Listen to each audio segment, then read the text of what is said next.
Bro, এখন জ্বালানির দাম যে পরিমাণে বাড়ছে তাতে বাইক মেনটেন্যান্সের 2-3টা ইস্যু সবসময় একটু চেক আপের উপর রাখেন। এক হইতেছে যে টায়ারের প্রেশার, মানে টায়ারের এয়ার প্রেশারটা চেক করেন মোটামুটি 10-12 দিন পর পর। আর হচ্ছে চেনটা লুপ করে রাখেন, মানে এই দুইটা জিনিস। আর ধরেন এয়ার ফিল্টারটা পরিষ্কার রাখবেন, তাহলে মোটামুটি কনস্ট্যান্ট একটা মাইলেজ পাবেন আপনি আপনার বাইক থেকে।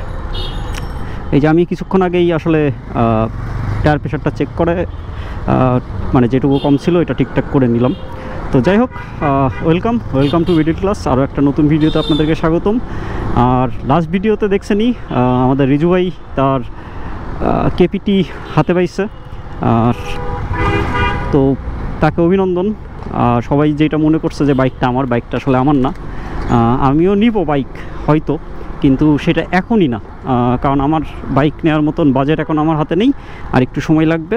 তো ঠিক আছে, আজকের ভিডিও টাইটেল দেখে বুঝতেই পারছেন ভিডিওটা কাদের জন্য। যারা নতুন বাইক কিনছেন বা কিনবেন তাদের জন্য কিছু সুপরামর্শ আছে আজকের এই ভিডিওতে।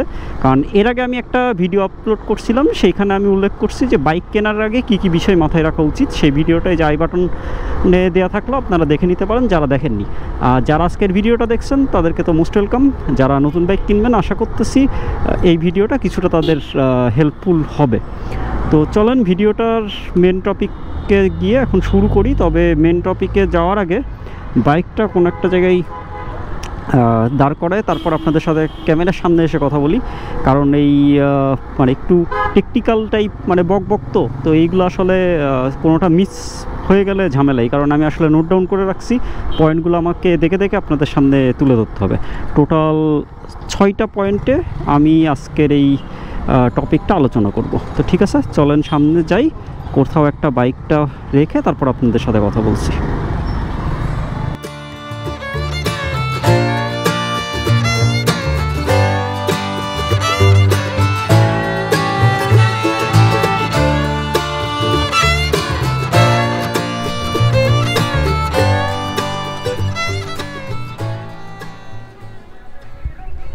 উঁচা বিল্ডিংগুলো দেখতে পাচ্ছেন, এটা হচ্ছে আমাদের মিরপুর ডিওএসএস। আর আমি এখন আছি উত্তরাতে, মানে উত্তরা দিয়াবাড়িতে। এইটা হচ্ছে আমাদের এই উত্তরা আর মিরপুরের বলতে পারেন বর্ডার লাইন। মানে এই লেকের মতন যেটা দেখতে পাচ্ছেন, এই লেকটা পার হলেই হচ্ছে মিরপুর ডিওএসএস। যদিও মিরপুর ডিওএসএসটা পুরাটা হচ্ছে বাউন্ডারি ওয়াল দিয়ে ঘেরাও করা। তো যাই হোক, সেটা আমাদের ইস্যু না। আমরা এবার মেন টপিকে চলে আসি। তো আমাদের আজকের এই পর্বের প্রথম যে পয়েন্টটা, আমি টোটাল বলছিলাম যে 6টা পয়েন্টে ভাগ করছি। প্রথম পয়েন্ট আমি এবার আসি। তো প্রথম পয়েন্টটা হচ্ছে বাইক ডেলিভারিটা। তো বাইকটা যেই দিন আপনারা কিনতে যাবেন সেই দিন কিছু টুকটাক কাজ থাকে। তো সেই ইস্যুগুলাই আজকে আলোচনা করব। আচ্ছা, বাইক কিনতে গেলে কি লাগবে? প্রথমত আপনার টাকা লাগবে, এনআইডি কার্ডের কপি লাগবে। এখন নতুন একটা নিয়ম করছে, আপনার ড্রাইভিং লাইসেন্সও থাকতে হবে। সাথে হচ্ছে বাইক রেজিস্ট্রেশনটা যদি আপনি শোরুম থেকে করেন তাহলে শোরুমে আপনার ছবি জমা দিতে হবে, ইউটিলিটি বিলের কপি জমা দিতে হবে। তো এইগুলো আপনারা জমা দেবেন। আর বাইক কখনো একা কিনতে যাবেন না, কারণ এখানে একটা বড় অঙ্কের লেনদেন হয়, লেনদেন করা লাগে। প্লাস হচ্ছে মানে মাথা ঠান্ডা রেখে অনেকগুলো ইস্যু ডিল করা লাগে। তো চেষ্টা করবেন যে সাথে অন্তত পক্ষে একজনকে নিয়ে যাওয়ার, যে কিনা বাইক সম্পর্কে কিছুটা জানে বা যার ধারণা আছে তাদেরকেও নিয়ে যান। তো বাইক কিনতে গিয়ে কোন বিষয়গুলো চেক করবেন? প্রথম যেই জিনিসটা চেক করবেন, ধরেন আপনার টাকা পয়সা দেওয়া শেষ, সব কিছু দেওয়া শেষ, এবার হচ্ছে প্রথম যেই জিনিসটা চেক করবেন সেটা হচ্ছে পেপারস বলে। তো প্রত্যেকটা বাইকের কিছু পেপারস থাকে, কিছু ফাইল থাকে। সেই ফাইলগুলোতে কিছু নাম্বার দেওয়া থাকে, যেমন চেসিস নাম্বার, ইঞ্জিন নাম্বার। এগুলো চেক করে নেবেন যে আপনাকে যেই ফাইলটা দিচ্ছে কিংবা যেই কাগজটা দিচ্ছে সেটার সাথে আপনার বাইকের মিল আছে কিনা। কারণ এটা কিন্তু অনেক সময় ভুল হইতেই পারে, মানুষ মাত্রই ভুল হয়। তো এই জিনিসগুলো চেক করে নেবেন, কারণ এটা যদি কোনো কারণে ভুলবশত এই ভুল চেসিস নাম্বার কিংবা ইঞ্জিন নাম্বার দিয়ে যদি আপনার বাইক রেজিস্ট্রেশন হয়ে যায়, তখন কিন্তু আবার ঝামেলা। আপনার ওই রেজিস্ট্রেশনই দেখা গেলো ক্যান্সেল হয়ে যাবে, ওটা দিয়ে আপনি কোনো কাজ করতে পারবেন না, কিংবা আপনার বাইকটা রেজিস্ট্রেশনই আর হবে না, এরকমও হইতে পারে। তো এই ব্যাপারগুলো আপনারা চেক করে নেবেন যে বাইকটা যখন কিনতেছেন এই ব্যাপারগুলো যেন মানে ঠিকঠাক থাকে। এছাড়াও যেই ইস্যুগুলা, যেমন হচ্ছে আপনার এক্সট্রা চাবি দেয় বাইকের সাথে, ঠিক আছে? তো বাইকের সাথে এক্সট্রা চাবি, তারপর হচ্ছে ইউজার ম্যানুয়াল, এগুলো আপনারা বুঝে নেবেন শোরুম থেকে। সাধারণত বাইকের সাথে দুইটা চাবি থাকে, কারণ একটা চাবি হারাই গেলে যেন আপনারা আরেকটা চাবি দিয়ে কাজ সারতে পারেন। তারপর ইউজার ম্যানুয়ালটা খুব ইম্পর্ট্যান্ট, কারণ অনেক সময় হয় কি যে ইউজার ম্যানুয়ালে অনেক ইম্পর্ট্যান্ট ইনফোগুলো এখানে সুন্দরভাবে লিখে দেওয়া থাকে। তো আমরা দেখালো সেইগুলো না জানলে অনেক সময় সোশ্যাল মিডিয়াতে যখন পোস্ট দিই, তো অনেকে অনেকভাবে সেই জিনিসটা এক্সপ্লেন করে। তো কোনো দরকার নেই, আপনার ইউজার ম্যানুয়াল পেলে ওইখানেই দেখবেন যে সব কিছু একদম ক্লিয়ার কাট লেখা আছে। আর সাথে অনেক বাইক কোম্পানি কি করে, যে বাইক কিনলে সাথে কিছু এক্সট্রা গিফট দিয়ে থাকে। এইটা যে দেবেই এরকম ম্যান্ডেটরি না, তবে যদি দেয় আপনি কেন সেটা হাতছাড়া করবেন? তো সেই ব্যাপারটাও আপনি জেনে নেবেন যে আপনি যে বাইকটা পারচেস করছেন সেটার সাথে এক্সট্রা কোনো গিফট আছে কি না, যদি থাকে সেটা আপনি বুঝে নেবেন। আচ্ছা, এরপর আপনি বাইকটা যখন শোরুম থেকে নেবেন, বাইকের সাথে কিন্তু ব্যাটারিটা লাগানো থাকে না। ব্যাটারিটা ওনারা চার্জে বসাই, চার্জ আপ করে তারপর দিয়ে দেয়।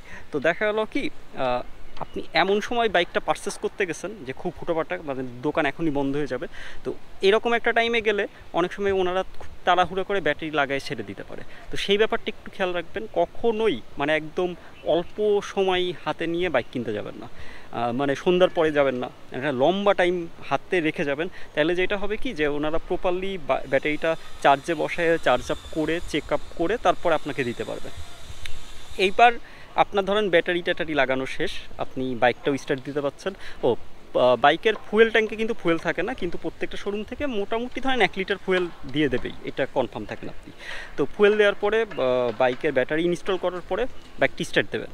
স্টার্ট দিয়ে আগে সব বেসিক জিনিসপত্র চেক দেবেন, যে হর্ন বাজতেছে কি না, হেডলাইট জ্বলতেছে কি না, ইন্ডিকেটর লাইটগুলো ঠিকঠাক আছে কি না, ব্রেক কাজ করতেছে কি না, এইগুলো বেসিক চেক দেওয়ার পরে টেস্ট রাইডে যাবেন। যার বাইক সে নিজে যেন চালাই, সে যদি নিজে ঠিকভাবে নাও চালাইতে পারে, তার সাথে যে যাবে তাকে দিয়ে চেক দেন। ইনফ্যাক্ট ওইখানে যদি কোনো মেকানিক থেকে থাকে, মানে বাইকের শোরুমে, তাকে দিয়েও চেক দেন। তাহলে যেটা হবে যে বাইকের চেক আপ, মানে টেস্ট রাইড দিলে কি কি সমস্যা, সেইটা বেসিক সমস্যাগুলো তখনই ধরা পড়ে যাবে। তো এই গেল ফার্স্ট পয়েন্ট। আচ্ছা, এবার আসি আমাদের সেকেন্ড পয়েন্টে। আমাদের সেকেন্ড পয়েন্টটা তো দেখতেই পাচ্ছেন যে কানেক্টিভিটি মিনস আপনি যখন বাইকটা কিনে প্রপারলি ধরেন আসার পরে আপনি চেষ্টা করবেন যে সোশ্যাল মিডিয়াতে এই সেম বাইকের, আপনি যে বাইকটা পারচেস করছেন ফাইনালি, সেই বাইকের কোন কোন গ্রুপ আছে, পেজ আছে, তাদের সাথে কানেকশন রাখেন, সেই গ্রুপগুলোতে জয়েন করেন। ইনফ্যাক্ট আপনি পার্সোনালি কারোর সাথে যদি কন্ট্যাক্ট করতে পারেন যে কিনা সেম বাইকটা ইউজ করতেছে, তাহলে তার সাথে কন্ট্যাক্ট করার চেষ্টা করেন। তাহলে যেটা হবে কি আপনার একটা মোটামুটি একটা ভালো একটা ধারণা তৈরি হবে আপনার এই বাইকটার সম্পর্কে। তার কাছ থেকেও আপনি অনেক সাজেশন পাবেন, তো আপনার জন্য এটা হেল্পফুল হবে। তো আমাদের 3 নম্বর পয়েন্ট হচ্ছে ব্রেকিং পিরিয়ড। প্রত্যেকটা নতুন বাইকেরই, সেটা বাইক হোক স্কুটার হোক, সেটার একটা ব্রেকিং পিরিয়ড মেনটেন করতে হয়। তবে ব্রেকিং পিরিয়ড সম্পর্কে আমাদের বেশ কিছু ভুল ধারণা আছে, সেই ধারণাগুলো থেকে বের হয়ে যান। বেসিক কিছু ইস্যু থাকে মেনটেন করার, সেইগুলো মেনটেন করলেই চলবে। মানে ওই গদবাধা আগের সময়ে পড়ে থাকেন না। এখন বাইকগুলো অনেক আপডেটেড হয়ে গেছে, ইঞ্জিন অনেক আপডেটেড, ওই ব্রেকিং পিরিয়ডেরও অনেক আপগ্রেড ব্যাপার স্যাপার চলে আসছে। তো মোটামুটি আরপিএম একটা মেনটেন করে, মানে হাই পিক আপে যাওয়ার দরকার নেই, হাই আরপিএমে যাওয়ার দরকার নেই, মানে একটা বেসিক মেনটেন করে আপনারা বাইকটা রাইড করেন তাহলেই হবে। তবে প্রত্যেকটা বাইকের ব্রেকিং পিরিয়ড হয়তো বা আলাদা আলাদা হয় বাইক স্কুটারের, কোনোটার 2000 কিলো, কোনোটার 1500, কোনোটার 1000। তো এই জিনিসগুলো একটু জেনে নেবেন যে কোন কোন বিষয়গুলো আপনাকে ব্রেকিং পিরিয়ডে মেনটেন করতে হবে, সেগুলো আপনারা যেই বাইক কিংবা স্কুটার কেনেন সেইটার অনুযায়ী জেনে নেবেন। ওকে, এবার আসি হচ্ছে আমাদের 4 নম্বর পয়েন্টে। 4 নম্বর পয়েন্টটা হচ্ছে চেক আপ বলে তো বাইক কেনার পরে মানে ধরেন প্রথম 250-300 কিলোর ভিতর আপনার একবার ফার্স্ট সার্ভিসিংয়ে যেতে হবে। তো প্রত্যেকটা বাইক কোম্পানি তাদের প্রথম 2-3টা কি 4-5টা ফ্রি সার্ভিসিং তারা কিন্তু প্রোভাইড করেই থাকে, মিনিমাম 4টা সার্ভিস প্রোভাইড করেই। তো আপনারা ফ্রি সার্ভিসগুলো হাতছাড়া করার কোনো দরকার নেই, ফ্রি সার্ভিসগুলোতে যান, ফ্রি সার্ভিসগুলো নেন, কারণ এগুলো তো পেইড সার্ভিস না। তবে প্রথম 250-300 কিলো পরে যখন আপনি বাইক কিংবা স্কুটার নিয়ে যাবেন সার্ভিস সেন্টারে, তখন আপনার কিছু দায়িত্ব থাকে। যেই যেই যেই দায়িত্বগুলো ওনাদেরকে মনে করাই দেওয়ার, যে আপনি যেই পয়েন্টগুলো পয়েন্ট আউট করে আসছেন সেগুলো ওনারা ঠিকভাবে দেখভাল করে দিচ্ছে কিনা। কারণ বাইক কিন্তু যখন আপনি শোরুম থেকে কেনেন সেইগুলো অনেক সময় দেখা যায় যে নাট লুজ থাকে, ব্রেক টাইট দেওয়া থাকে না, গিয়ার শিফটিংয়ে ঝামেলা হয়, এরকম অনেক ইস্যু দেখা দেয়। তো সেই ইস্যুগুলো সলভ করতে হবে। যেমন বাইকে সব নাট বল্টু সবগুলো যা যা আসছে সেইগুলো চেক দিতে হবে। টায়ার প্রেশার একটা ইম্পর্টেন্ট ইস্যু, টায়ার প্রেশারটা প্রপার আছে কিনা। প্রত্যেকটা বাইক কিংবা স্কুটারের মানে সাইডে দেখবেন লেখা আছে কিংবা ম্যানুয়ালে লেখা আছে যে টায়ার প্রেশার কত, আপনি সিঙ্গেল চালালে কত, পিলিয়ন নিয়ে চালালে কত, সামনের চাকার টায়ার প্রেশার, পিছনের চাকার টায়ার প্রেশার সব উল্লেখ করা আছে। এটা চেক করে নেবেন, কারণ শোরুমে যেই বাইকটা আছে সেটা টায়ার প্রেশার যে প্রপারলি দেওয়া আছে কিনা এটা আপনি কীভাবে বুঝবেন। তো এই কারণে এগুলো চেক দিয়ে নেবেন। শুধু টায়ার প্রেশার না, আপনার মানে নাট বোল্টগুলো চেক দিতে হবে, তারপর আপনার ব্রেক, তারপর ক্লাস যদি থাকে ক্লাস লিভার, ক্লাস অ্যাডজাস্টমেন্ট, এইগুলো ঠিকঠাক করে নেবেন। তারপর গিয়ার প্রপারলি শিফট হচ্ছে কি না, তারপর ইঞ্জিন অয়েলটা চেঞ্জ করে ফেলবেন। ইঞ্জিন অয়েলের সাথে আপনার যদি অয়েল ফিল্টার চেঞ্জ করা লাগে সেটা চেঞ্জ করবেন। তারপর চেন টাইট দেওয়া লাগতে পারে, লুপ করা লাগতে পারে, এই ব্যাপারগুলো আপনারা একটু দেখভাল করে নেবেন। আবার ব্যাটারির যেই চার্জটা প্রপারলি থাকতেছে কিনা, মানে ব্যাটারির হেলথ চেক আপ যেটা বলে সেটাও করাই নেবেন। কারণ আপনার এই বাইকটা অনেক দিন পরে থাকতে পারে শোরুমে, ব্যাটারিটা ডাউন থাকতে পারে, তো এই ব্যাপারগুলো একটু ইনশিওর হয়ে নেবেন। এই গেল হচ্ছে মোটামুটি চেক আপ পার্ট। এবার চলেন আমাদের পরবর্তী পয়েন্টে। তো ব্রো, লাস্ট দুইটা পয়েন্ট আপনাদের সাথে এই মোটো ব্লগিং সেটআপেই শেয়ার করি। তো এবার হচ্ছে 5 নম্বর পয়েন্ট। 5 নম্বর পয়েন্ট হচ্ছে good habit. Good habit means, এই ভিডিও টাইটেল দেখে বুঝতেই পারছেন যে যারা নতুন বাইক কিনছেন তাদের জন্য এই ভিডিওটা।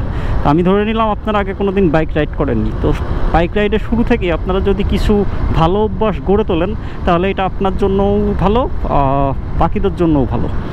কীরকম অভ্যাস? ধরেন ফুল ফেস হেলমেট পরে রাইড করা, কিংবা প্রপার সেফটি মেনটেন করে যদি রাইড করে, এই ব্যাপারগুলোর সাথে যদি আপনার একটু অভ্যস্ত হতে পারেন। কারণ ফুল ফেস হেলমেট পরতে যে অনেক স্বাচ্ছন্দ্যবোধ হয় প্রথম প্রথম তা কিন্তু না, কিন্তু এটার সাথে যদি আপনারা একবার ইউজ টু হয়ে যান, মানে অভ্যাস করে ফেলেন, তাহলে কিন্তু আপনি দেখবেন তখন ফুল ফেস হেলমেট না পরলেই উল্টো আপনি বাইক রাইড করতে পারতেছেন না।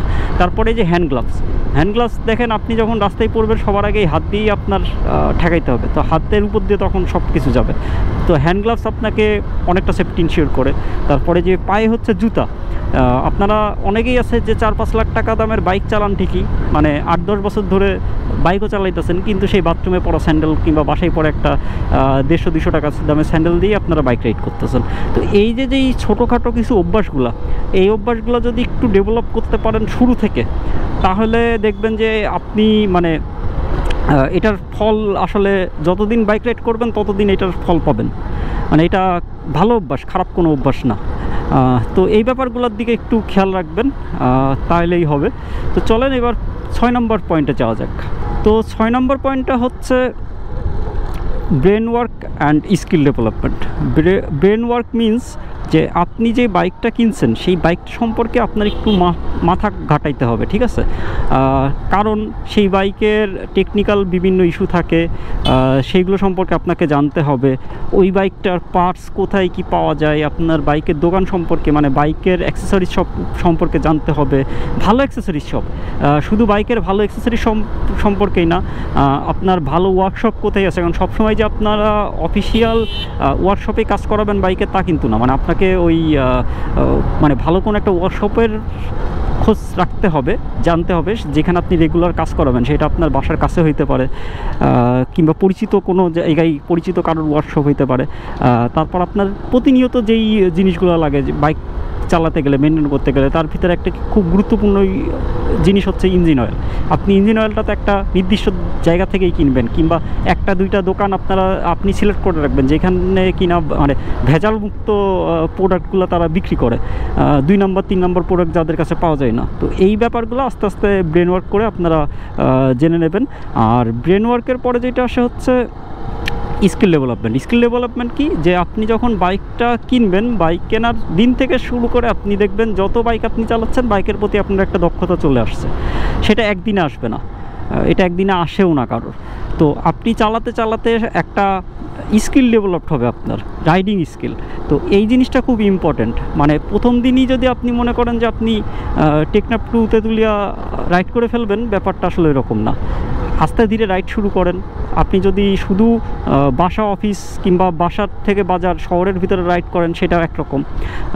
আপনি যদি লংয়ে যান আপনার বাইকটা নিয়ে, তাহলে আস্তে ধীরে শর্ট ট্যুর দিয়ে শুরু করেন, শর্ট ট্যুর দিতে দিতে আস্তে আস্তে সেমি শর্ট ট্যুর বা সেমি লং ট্যুরে যান। এইভাবে করে নিজের স্কিল ডেভেলপ করেন। আবার আপনি যদি পিলিয়ন সহ ঠিক মতন চালাইতে না পারেন, প্রথমে কোনো দরকার নেই, আপনি সিঙ্গেলে চালান, সিঙ্গেলে চালাই আগে অভ্যস্ত হন, তারপরে মানে আস্তে ধীরে পিলিয়ন নিয়েন, তাকে নিয়ে চালায়েন। অনেক আছে রাতে রাইড করতে পারে না, আপনার যদি মনে হয় যে আপনি মানে মোটো ট্রাভেলার হবেন, তাইলে কিন্তু ভাই আপনার রাত দিন ঝড় বৃষ্টি খরা বরফ কোনো ওয়েদারই কোনো কিছু না, আপনাকে সব ওয়েদারে রাইডিং পারতে হবে। তো এই ব্যাপারগুলো ডেভেলপ করার ইস্যু আছে। রাতে কিভাবে রাইড করতে হয়, প্রপার সিগন্যাল কিভাবে মেনটেন করতে হয়, এরকম অনেক ছোটোখাটো ইস্যু আছে। বৃষ্টির ভিতর কিভাবে রাইড করবেন, সব কিছু আপনাকে আস্তে আস্তে স্কিলগুলো ডেভেলপ করতে হবে। এই স্কিলগুলো কিভাবে আপনারা ডেভেলপ করতে পারেন? প্রথম কথা হচ্ছে যে বাইক রাইড ছাড়া কোনো এটার বিকল্প নেই। আর পাশাপাশি আপনারা বিভিন্ন ভিডিও দেখতে পারেন, বিভিন্ন আর্টিকেল পড়তে পারেন, এইভাবে আপনারা স্কিলটা ডেভেলপ করতে পারেন। তো ঠিক আছে, আমার বকবক শেষ, জানি না ভিডিও কত বড় হয়েছে। তো আজকের এই ভিডিও এখানে শেষ করে দিচ্ছি। সবাই সাবধানে বাইক রাইড করেন, রাস্তায় ঠিকভাবে চলাফেরা করেন, আর দেখা হবে রাস্তায় মিডল ক্লাসের সাথে। তো সেই পর্যন্ত সবাই ভালো থাকেন আর সাবধানে চলাফেরা করেন। Take care.